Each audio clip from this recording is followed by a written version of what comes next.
nuestro repaso histórico. Bueno, estamos ya, fíjense, hemos venido del siglo séptimo antes de Cristo, cuando comienzan los romanos, hasta ahora hace poquito, mediados del siglo XIX. Ahí decimos que John Snow encuentra una relación directa entre líquido cloacal, contaminación del agua, enfermedad por este cólera. Bien, de ahí en más, fíjense, comienza el desarrollo racional de la purificación del agua y la necesidad bien fundada de por qué teníamos que mejorar la calidad del agua para la ingesta eh, de los humanos. Bien, eh, ¿qué más? En este punto en particular dice, en este siglo XIX tenemos los primeros servicios de agua. Ingeniero, disculpe, pero no está compartiendo la pantalla. Bueno, ahora compartimos pantalla. Por suerte, esto era compartir. Bien, compartir. Ahí está. Ahora sí. Sí, ahora sí se ve. Sí, ingeniero. Bueno, el pelo. Bien, ¿ustedes no tienen todavía este apunte? Bueno, lo van a descargar del No, drive. ingeniero. Tienen el pelo, entonces síganlo conmigo, después lo tienen, lo descargan del drive cuando termine la clase. Bien, tenemos primer servicio de agua filtrada, dice 1804. Fíjense que les he dicho, el cólera nos castiga Europa en el siglo XIX. En 1804 está la primera planta de filtración que abastecía una población de Escocia. En 1806, inmediatamente después, ahí en el barrio de Chelsea, se inaugura la primera planta de filtración en Londres. Y fíjense, no mucho después, en nuestra Argentina, en 1872, también se inaugura la primera planta potabilizadora. Fíjense, después de la famosa peste, de la fiebre amarilla, el Sarmiento contrata al ingeniero Batman y inglés y hace la primera planta potabilizadora de América, la primera planta potabilizadora de América. El ingeniero Acevedo Neto dice que la primera estuvo en el Río de Janeiro, por ahí cerca, también en 1875. Bueno, nosotros nos quedamos que la primera de América fue la de la ciudad de Buenos Aires, que eran filtración lenta, filtración. En Escocia los primeros filtros, la primera planta potabilizadora es de filtros lentos, filtración en arena, que ya había demostrado una gran eficiencia, por más que no se sabía quién eran los causantes. Fíjense, todavía no sabíamos por qué esta enfermedad se propagaba, pero en 1804 ya sabíamos que era el agua.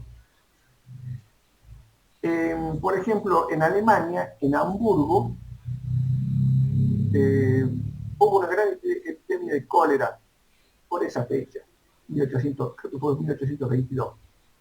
Eh, Hamburgo está pegado a otra población mucho más chica que se llama Altona. Es más, cuando se toman un tren a Berlín, el tren que sale, por ejemplo, de Dresde, que recorre el este de Alemania, el destino es Hamburgo-Altona, Hamburgo-Altona, van juntas. Bien, a lo que íbamos, que este tren recorre también, sigue al río Elba, que nace ahí en Checoslovaquia, por antiguo, cerca de Praga. Bien, eh, el río Elba era la fuente de agua de Hamburgo. De ahí tomaba también esta población cercana, pegada, Altona. Altona tenía filtros de arena, Hamburgo no. Cuando viene la peste de cólera, la gente de Hamburgo se contagia en gran cantidad. La de Altona, que había tomado agua filtrada, mucho, pero mucho menos.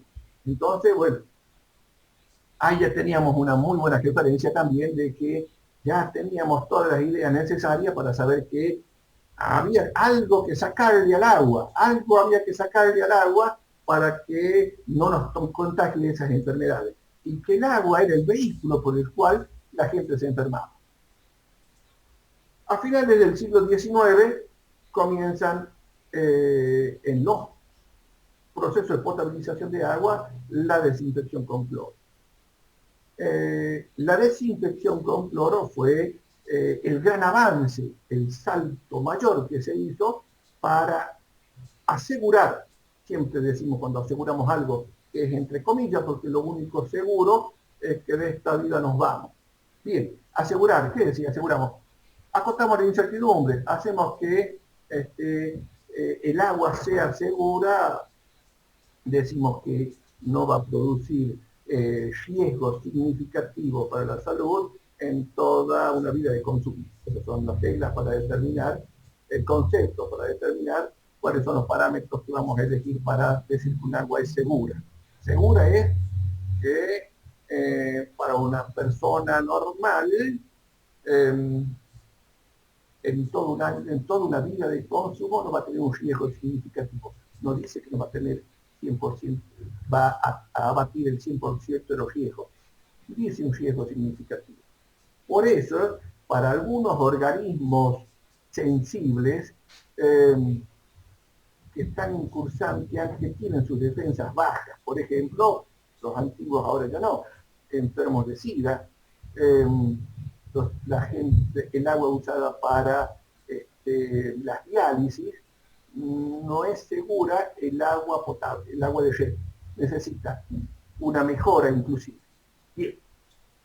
Entonces, con esta aparición del cloro, hay un gran salto cualitativo en la calidad del agua, con lo cual ya podemos decir que a partir del siglo XX todas las urbanizaciones grandes en el mundo tienen agua de muy buena calidad y que salvo excepciones que no vamos a ver, que pasaron a hacer hace poco, en la década del 90, salvo excepciones, esa agua desinfectada con cloro en esas condiciones que después se plantean durante el siglo XX es un agua segura para el suministro, para tomarla sin más operación que abrir la canilla. Bien, ¿alguna pregunta hasta acá? No, ningún ingeniero. Muy bien, muy bien. Vamos a ver si amenizamos un poco esto con un poco de fotos que nos van ilustrando de lo que hemos estado hablando. Cosas interesantes que hemos recorrido, que hemos buscado. Fíjense,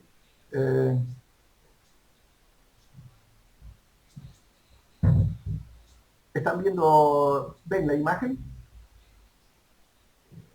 Sí, ¿Ven? ingeniero. Este es el río Tíber. Fíjense, esta es la isla Tiberíades. Este es un puente de más de 1000 años, de los 2000 años. Esto es, nace junto con Roma. Capaz que por acá estaba Rómulo y Remo y sus bandidos. En esta margen, la margen que estamos viendo, que estamos señalando con el cursor, ahí tenemos el Trastíber, es decir, el valle que está, el Trastíber, que está después del río Tíber, cruzando el río Tíber. Bien, fíjense el aspecto del agua, agua hay. Este es del otro lado del otro puente de esa isla de Tiberíades. Este es un puente antiguo, fíjense que tiene inclusive las escrituras romanas. Bien. Y el aspecto, nos falta una foto acá. Ahí está, fíjense. Ese es el aspecto, ya cuando le da el sol, allá está el puente que estábamos viendo. Ya cuando le da el, fíjense, es un agua turbia. No queríamos tomar esa agua turbia. Bien. Pero mientras no había otra, los romanos se la tomaron. Hasta que, fíjense, estamos hablando, ya llevaban 400 años Roma, dos de reino y dos y medio de república, y recién hacen el primer acueducto. Tenían la capacidad y las finanzas afinadas como para hacer esos grandes acueductos. Pero digamos, este es el agua que tenía en la mano, la del río Tíber. Bueno, fueron a buscar agua bastante más allá. Bien, fíjense, lástima que no la podemos. agrandar. Pero esta es, si la memoria no me falla, una fuente de agua, lástima que no se ve que el cartel que tiene que tener más arriba, una fuente de agua de 2000 años.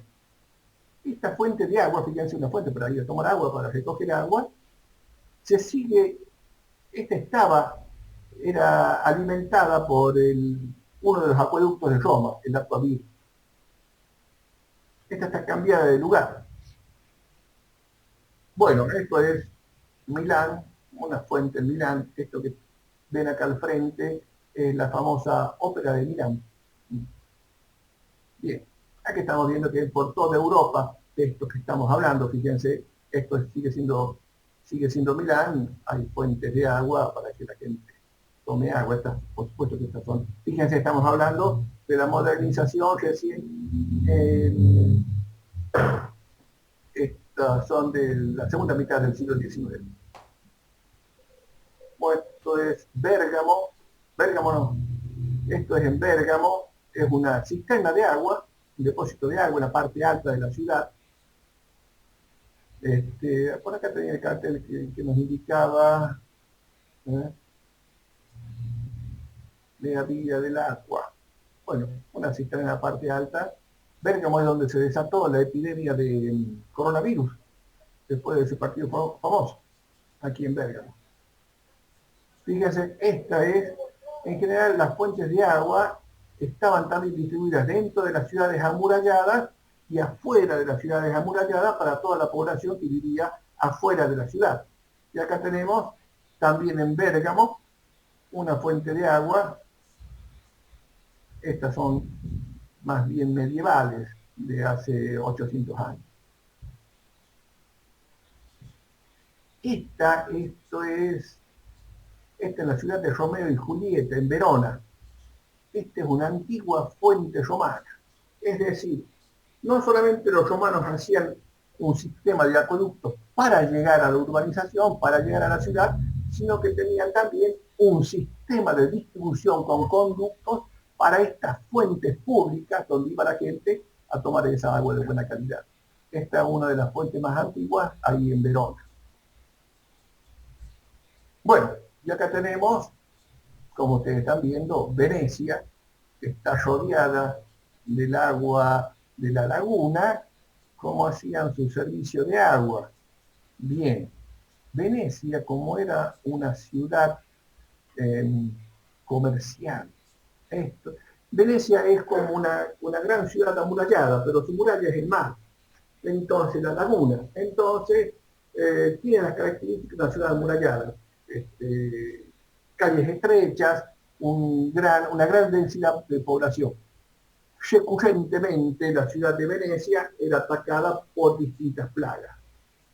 La que le causaba más daño era la peste bubónica, traída por los barcos de China, con esas ratas que tenían esas pulgas que infectaban a la población. Pero también el cólera atacaba a Venecia y tenían problemas con su suministro de agua. Ese suministro de agua vino a notar, para que vean la densidad y lo bonito que es Venecia. Venecia es un museo al aire libre. Bien, acá tenemos, esto debe ser parecido a los nuestros, una fuente de agua de Venecia, que están todas selladas, pero era un aljibe que tomaba agua de un acuífero libre. En la parte de las islas, esta donde está ubicada Venecia, esos pozos relativamente someros, y ahí se suministraban agua para la bebida. Acá tenemos otra fuente de agua, este es en el Mercado di Paese, ahí en Rialto, al lado del Canal Grande en Venecia. Y acá una cosa muy, pero muy interesante, era cómo hacían los conductos de distribución. Estos les llamaban fístulas, estos conductos de plomo que llevaban agua a presión. Esto está en el Museo Arqueológico de Bolonia, Museo Arqueológico de Bolonia. Yo los vi ahí y dije, esto sí que es interesante. Fíjense, tenían esa forma. No lo hacían, era una lámina de plomo que envolvían sobre sí mismas, que daba esta forma de pera, no lo hacían tan circulares, era de forma de pera también. Es lo que vemos, lo que podemos ver. Y además, fíjense, tenía una costura, una soldadura en los bordes estos que unían.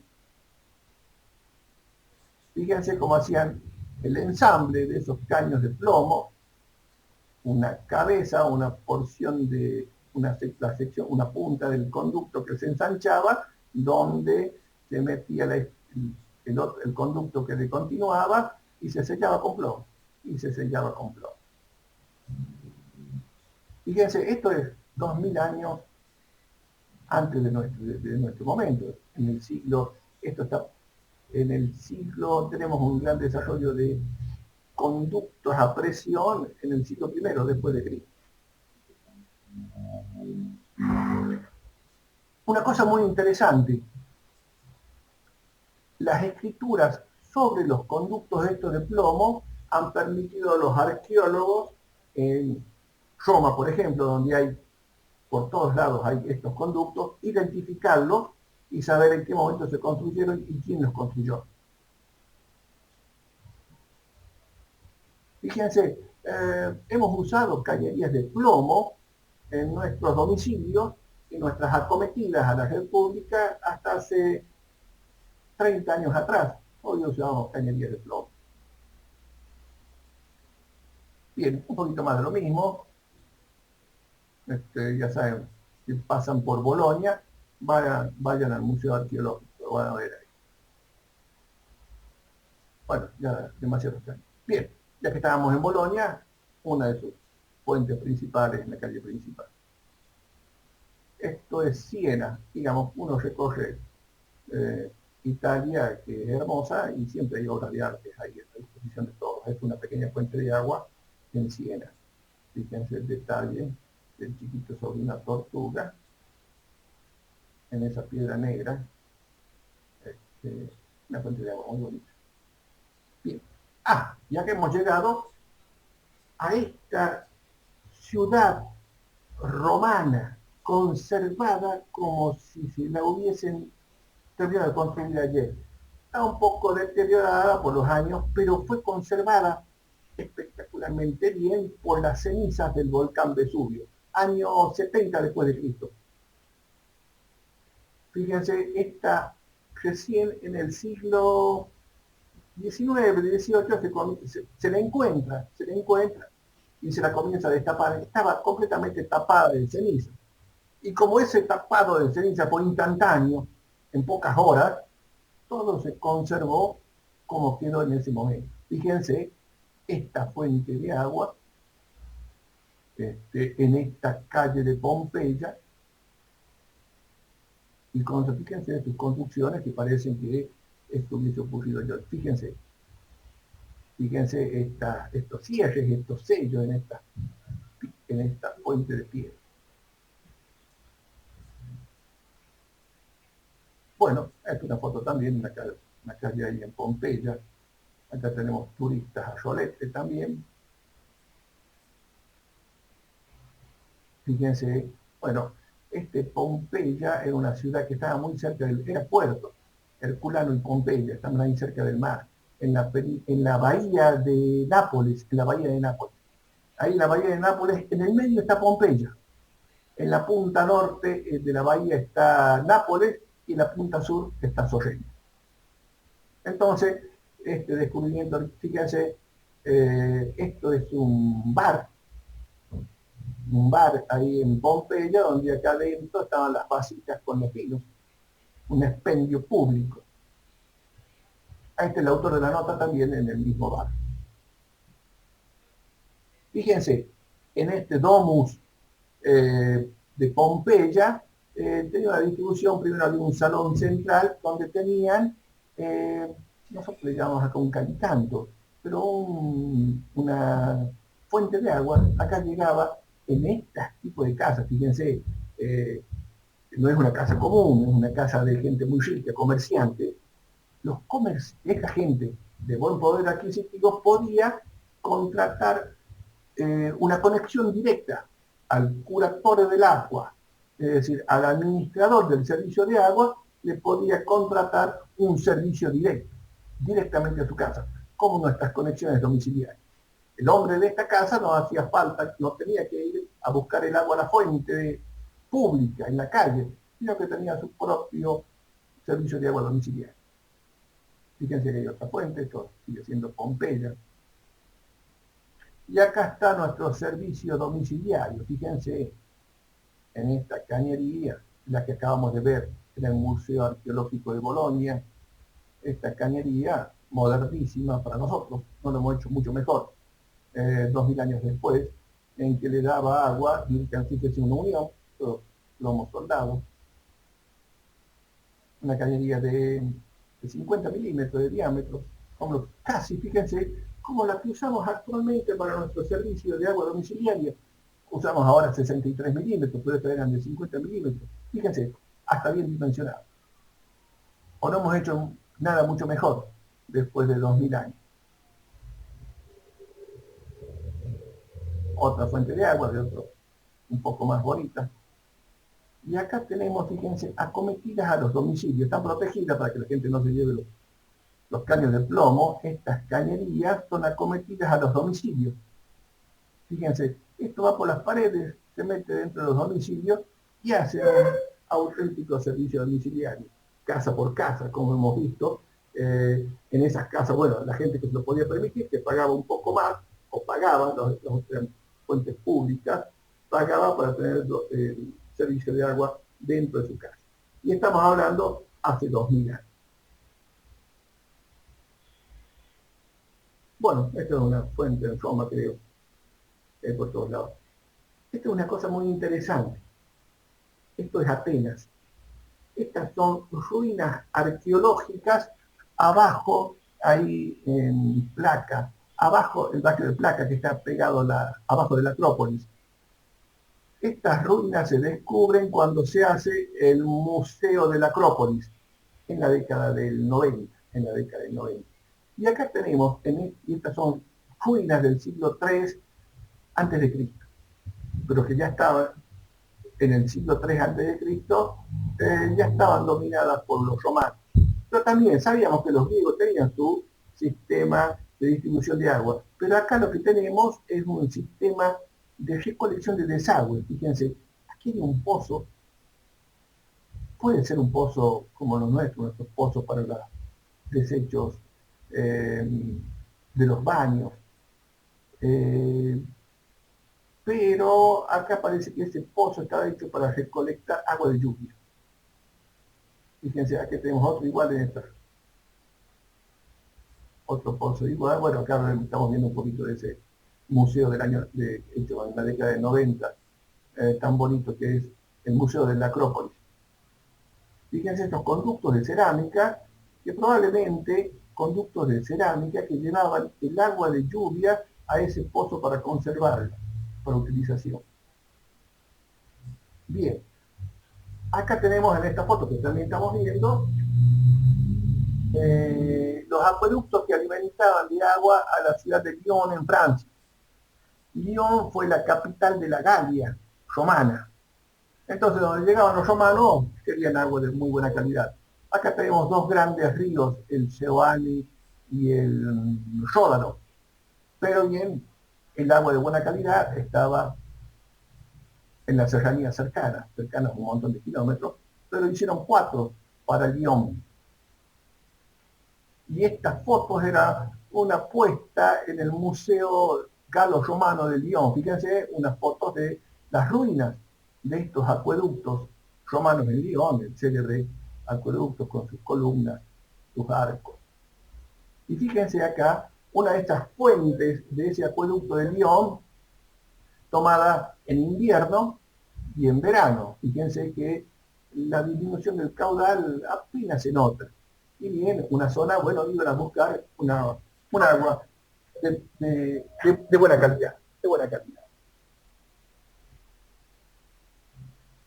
Acá también tenemos fotos en esta puesta en el Museo Galo-Romano de Lyon del mismo acueducto, de estos acueductos. Eran 4 acueductos.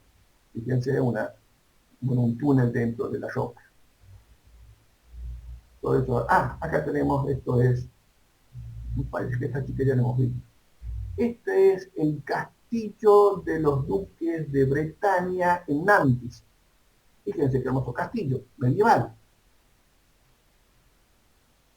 Y acá tenemos este aljibe múltiple de múltiples soldanas para suministrarle agua a este castillo de los duques de Bretaña. ¿Qué podemos decir de eso? Que en la época medieval no hay, estamos hablando del siglo XIII hasta el siglo XVI, no hay un avance en los procesos, en la ingeniería sanitaria en el mundo medieval. Hay una reducción notable de la población y una reducción notable de todos los recursos y sobre todo de los recursos ingenieriles. Quiere decir que este hermoso castillo, que fíjense, tiene muy buena ingeniería en la construcción, este hermoso castillo de los duques de Bretaña en Nantes, para el agua tenían un aljibe común y corriente. Y acá también tenemos, bueno, esto es un icono de Francia, que es la abadía de San Michel, donde fíjense que esto a determinadas horas del día, la marea inunda y esto lo deja como una isla.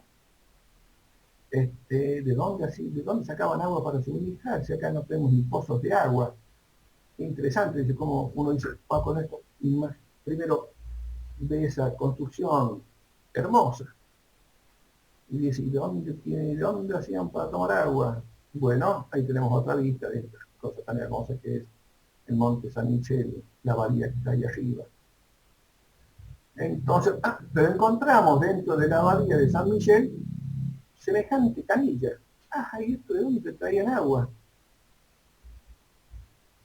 Bueno, ahí lo tenemos al autor de la nota, que también está impresionado por esa canilla. Bien, entonces, fíjense, esta es la parte de arriba de esa abadía de San Michel. Todos estos grandes patios eran donde recibían el agua de lluvia, la mandaban a una gran cisterna que tenían arriba y así resolvían el suministro de agua.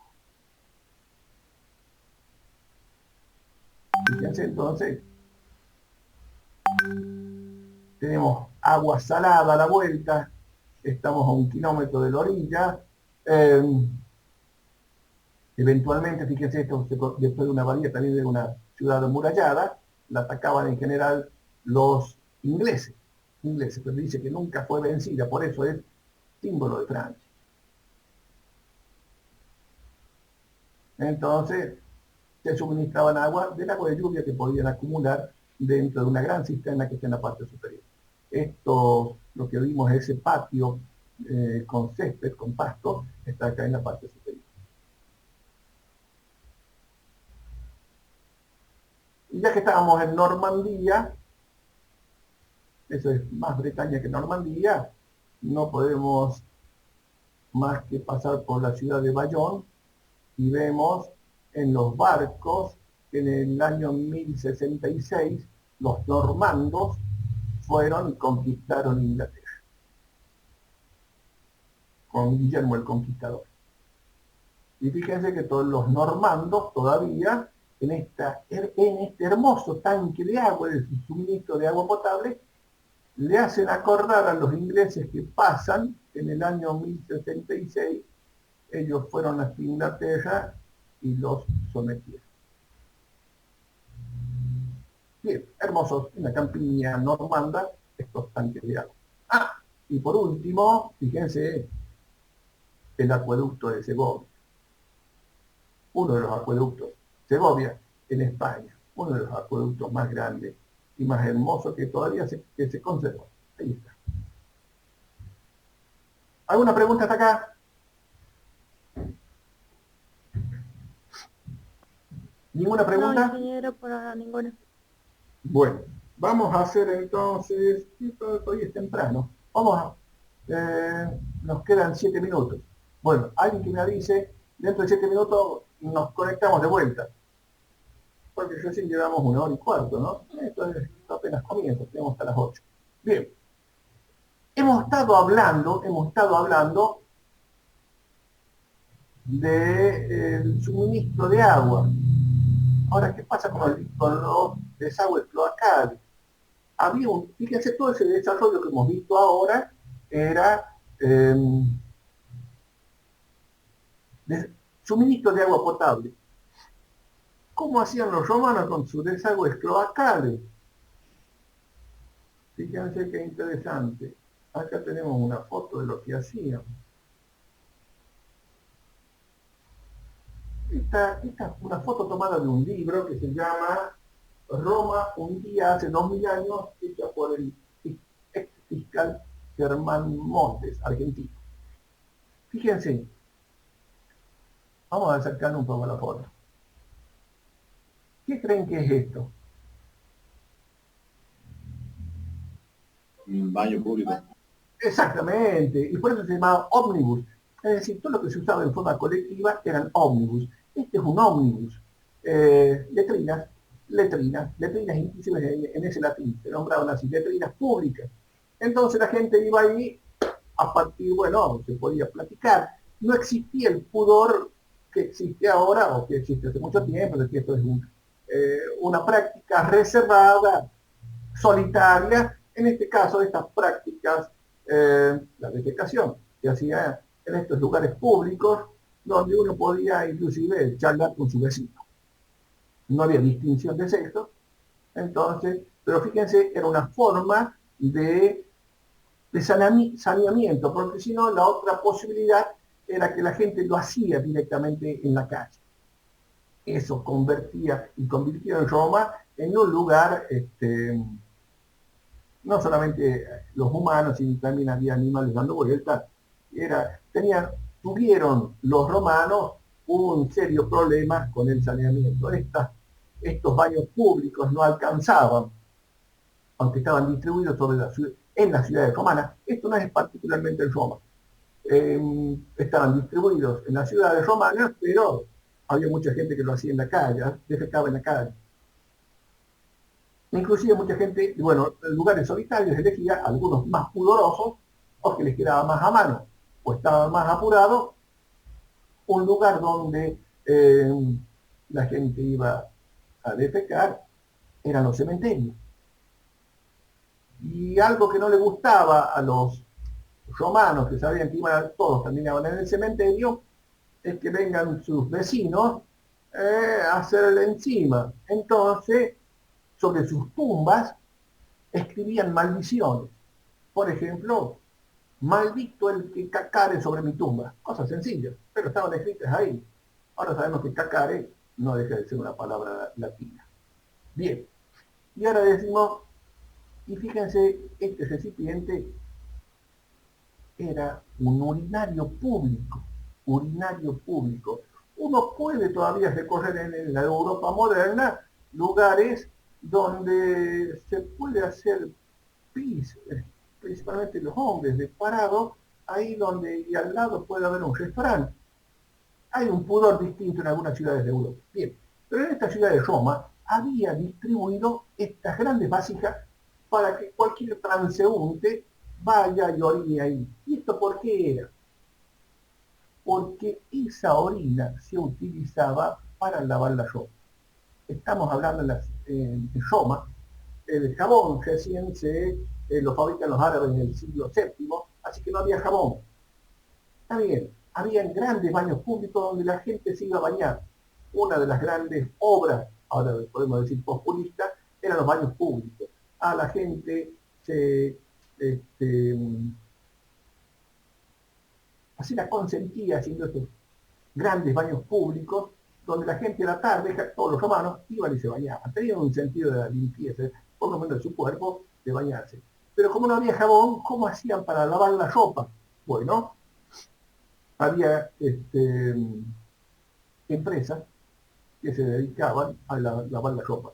La materia prima para el lavado de la ropa era la orina. Esta orina se dejaba que se descomponga y ese amoníaco que desarrolla estas orinas, con eso lavaban la ropa, la ponían en grandes piletas con esta orina capaz que diluida, se batía, se movía, después se secaba Bien, ya tenían ropa limpia. Interesante, ¿no? Y bien, y eso que dicen que de 1970 1968 creo, se inventa la bikini, eso no es cierto, en este fresco mosaico romano ya vemos que las mujeres usaban bikini hace 2000 años. ¿Alguna pregunta hasta acá? Bien. No, ingeniero. Bien, nos queda 1 minuto 36. Nos tomamos 10 minutos de break. ¿Qué les parece? En 10 minutos ya van a tener la nueva conexión. ¿Estamos de acuerdo? ¿Alguien? Bueno, ingeniero, listo. Perfecto. En 10 minutos nos conectamos de vuelta. Son las 18:21, 18:30 nos conectamos de vuelta.